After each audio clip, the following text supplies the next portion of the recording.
Picture your shower right now. The bottle you've been reaching for every morning. The one with the botanical photography and the promise on the front. The one you never questioned because it's been there so long, it feels like furniture. Turn it over. Find the ingredient list. Count how far down you have to go before you hit something you don't recognize. The shampoo industry operates almost entirely without pre-market safety approval. No federal agency checks the formula before it hits the shelf. 5 brands are exploiting every inch of that gap. 3 decided not to. By the end of this, you'll know exactly which is which. Number 5. Herbal essences. Herbal essences built its identity on a botanical fantasy in the 1970s and has been cashing that cultural check ever since, while the formula underneath the flowers changed owners, changed parent companies, and changed almost everything except the promise on the front. The brand launched in 1971 with a wellness aesthetic that felt radical for its time. The herbs, the scent. The idea that your shampoo could be closer to a garden than a factory floor. Today, it's owned by Procter & Gamble, one of the largest consumer goods conglomerates on the planet, the same company behind dozens of household cleaning brands.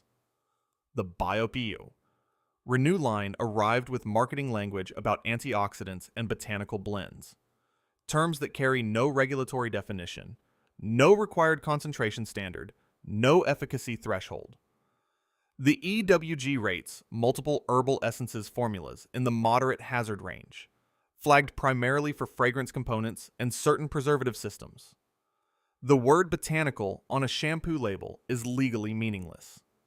A brand can put a hibiscus photograph on the front and 1 molecule of hibiscus extract in the formula and remain entirely within the law. Reviewers with sensitive scalps describe buildup and irritation after extended use that resolved when they switched to fragrance-free alternatives, a connection most of them made only after months of slow, invisible accumulation. Herbal Essences isn't lying about the flowers. It's just not telling you how little work they're doing. The next brand made a very specific public promise about what it would never put in its formula, and then bought its way around it. Number 4. Pantene.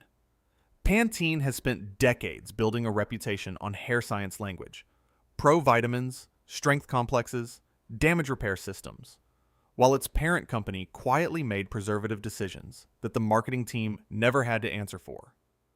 Procter & Gamble owns Pantene alongside Head & Shoulders, Aussie, and a portfolio wide enough that the same core formulation infrastructure can serve multiple brand identities at multiple price points simultaneously.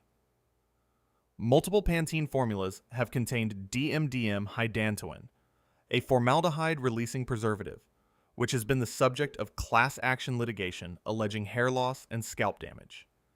Here's the kicker. DMDM hydantoin works by slowly releasing formaldehyde, yes, the same compound used in industrial preservation, to prevent bacterial growth inside the bottle. The release rate increases with heat and time. The bottle sitting in your warm shower for 2 months is not the same product it was on the shelf at Target. The label does not say this. Pro Vitamin B5 is on the front.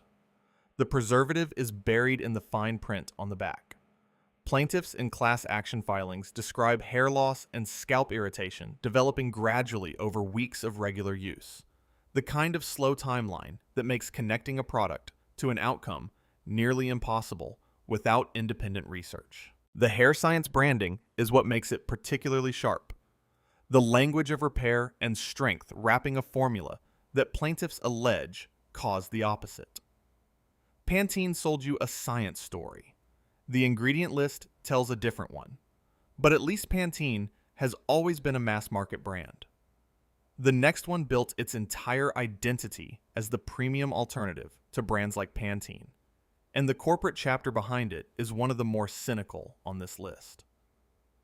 Number 3. OGX. OGX put biotin and collagen on the front of the bottle and a formaldehyde-releasing preservative inside it.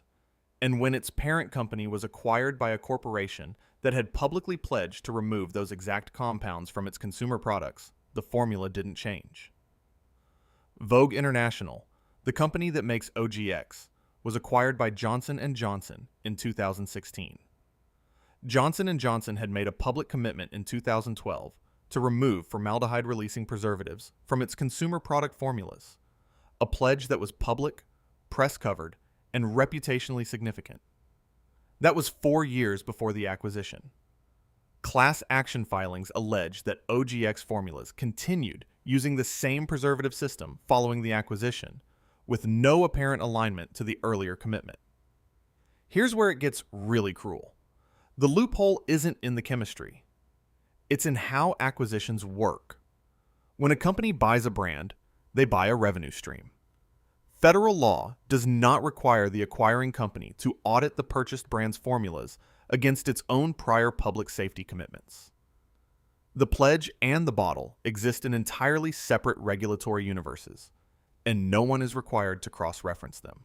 Complaints and filings describe scalp burning severe enough that users compared the sensation to an open wound, and they kept using the product because the front of the bottle said biotin and collagen. The ingredient doing the most significant documented work in those filings was buried deep in the fine print. The biotin wasn't lying. It was just doing considerably less than what was next to it. OGX made a corporate promise and bought its way around it. The next brand didn't exploit a loophole. According to allegations, it made a direct cost calculation, and the person who absorbed the outcome was the one who could least afford it. If you've already gone to check the ingredient list on whatever's in your shower right now, that's exactly the right instinct. That's what this industry didn't build that label to help you do. Subscribe before we get to number 1, because the most alarming brand on this list is the one people switched to specifically because they were scared of everything else. Let's keep going. Number 2, Suave. Suave has always known its customer, the person doing the math at the grocery store, deciding what goes back on the shelf, choosing the $2 bottle because the math requires it. Class action filings allege that Suave used a formaldehyde-releasing preservative in formulas marketed as safe and gentle for over a decade, despite knowing the ingredient could cause scalp irritation and hair loss, and despite safer alternatives being available. Suave is owned by Unilever, one of the largest consumer goods companies in the world, the same parent company behind Dove, Tresemme, and the luxury skincare brand Tatcha. Annual personal care revenue across that portfolio runs into the tens of billions of dollars.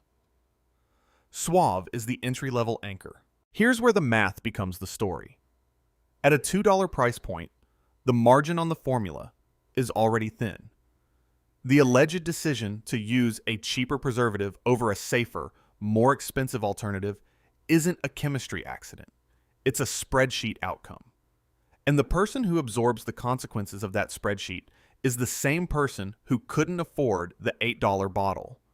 Complaint filings describe hair loss severe enough to require medical consultation. Repairing chemically damaged hair runs hundreds of dollars in professional treatment. You're not buying the cheapest option. You're buying the most expensive one with a $2 price tag on the front. Suave made a choice about what its most price-vulnerable customer deserved. That is the second most cynical story on this list.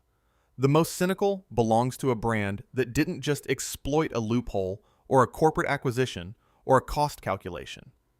It built its entire identity as the trustworthy, premium, harm-free answer to every brand we've just covered, and it is the only one in this video with an FDA safety alert. Number 1. Win by Chaz Dean. Win sold itself as the sulfate-free, celebrity-endorsed solution to every formula concern we have just walked through, and it is the only brand in this video with a safety alert from the FDA itself. The system was priced at $30 to $40, not a drugstore miscalculation. A deliberate investment in what was supposed to be the safe answer. No sulfates, no harsh detergents, built on conditioning agents, backed by celebrity endorsements from names with significant public credibility. The FDA issued a safety alert specifically naming Win cleansing conditioners. The FDA's own adverse event database documented more than 1,300 consumer complaints at the time of the alert. The company's own records reportedly reflected more than 21,000 consumer complaints received internally. That is not a side effect profile. That is a pattern with a paper trail inside the company's own files. Here's the kicker. The pitch was the mechanism. No sulfates became a trust shortcut. If this brand had removed the ingredient everyone warned you about, it must be the safe one. And that assumption did the rest of the marketing work for free. Adverse event reports describe women who switched to Win specifically because they were already experiencing hair loss, who then watched more hair collect in the drain during the washes that were supposed to stop it.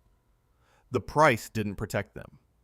The sulfate-free claim didn't protect them. The celebrity endorsement didn't protect them. The FDA's own database documented what the bottle did not. 5 brands, 4 categories of harm, 1 FDA safety alert. Before I tell you what I actually trust, here's what I required any brand to prove. No formaldehyde donors, full ingredient disclosure, verifiable third-party validation, and a formula whose only job is to clean your hair. Number 3, a cure. A cure is a $9 bottle at Target that has cleared stricter third-party ingredient scrutiny than most products at 3 times the price. Because EWG verified is not a badge you print, it's a standard you earn. The brand pursued EWG verified certification, which requires full ingredient disclosure, avoidance of more than 2,000 flagged ingredients, and contaminant limits that exceed what federal law mandates. No DMDM hydantoin, no parabens, no single word, fragrance, hiding dozens of undisclosed compounds, every component of the scent system listed by name, full transparency, independently audited. Reviewers consistently describe hair that feels genuinely clean without the stripped, tight sensation that most conventional shampoos create and then require you to condition your way out of. Here is the math the industry doesn't want you to run. If a $9 bottle at Target can earn EWG verified, every brand that doesn't is making a deliberate choice about what you deserve to know. The cleaner formulation doesn't require a luxury price story. That story is a priority decision dressed up as a chemistry constraint. A Cure didn't write a press release about transparency. It filed the paperwork. The next brand takes that commitment a step further, with a documented standard for what it will never use, backed by third-party certification. Number 2, InnerSense Organic Beauty. InnerSense built its formulas around a published commitment to what it will not use, and then got independently audited on that commitment, which is a different thing entirely from a marketing team writing a list of banned ingredients and hoping no one checks. The brand is certified by Made Safe, a third-party certification requiring that every ingredient be screened against a database of known behavioral toxins, carcinogens, endocrine disruptors, and reproductive toxins. No formaldehyde donors. Full fragrance disclosure. The price point runs between $20 and $30, positioning it between the drugstore brands on the villain side, and the premium tier that this video has demonstrated cannot be trusted on price alone. Reviewers with chemically sensitive and reactive scalps describe the absence of the burning and buildup they experienced with mass market alternatives. Not a dramatic transformation, just a formula doing its job without doing anything else on the side. The value math is straightforward. You are paying a modest premium for a formula that has been screened by someone with no financial interest in the outcome. That is what the EWG verified sticker means. That is what Made Safe certification means. Neither of them came free, but at least you know what you're paying for. The number 1 brand on this list does something that even this one can't claim. It was designed from the beginning for the scalps most harmed by the brands we just covered. Number 1, Vanicream Free and Clear. Vanicream was developed out of a clinical dermatology context, designed specifically for the most reactive, sensitive, and compromised skin. The demographic that appears most frequently in the adverse event reports and class action filings from the villain side of this list. No fragrance. Not low fragrance. Not naturally derived fragrance. No fragrance. No dyes. No formaldehyde donors. No parabens. No lanolin. No botanical extracts that can trigger reactions in sensitized scalps. The formula was built around the principle that a shampoo's only obligation is to clean your hair without introducing a secondary problem. It carries independent dermatologist-developed validation and is frequently recommended in clinical settings for patients with scalp psoriasis, eczema, and contact dermatitis. The price runs between $10 and $18. No botanical photography, no celebrity endorsement, no wellness language with no legal meaning. The ingredient list is short because the formula contains what it needs, and nothing beyond that. After everything we have covered, the formaldehyde donors, the ghost contaminants, the fragrance black boxes, the FDA safety alert, a shampoo that cleans your hair, discloses what's in it, and costs less than the brands that did. The opposite is not a compromise. It is the point. The shampoo industry spent decades making that ingredient list unreadable on purpose. The font is small. The chemical names are long. The loopholes are written into federal law. But you now know where every mechanism lives. The formaldehyde donor buried in the lower half of the list. The single word hiding dozens of undisclosed compounds. The FDA alert that didn't stop a single bottle from shipping. Drop the brand that's been in your shower the longest in the comments. Subscribe if this changed what you're picking up at the store this week. And remember, the clean formulation was always possible. Every brand that skipped it made a choice. If you want to see more, click the video on screen now.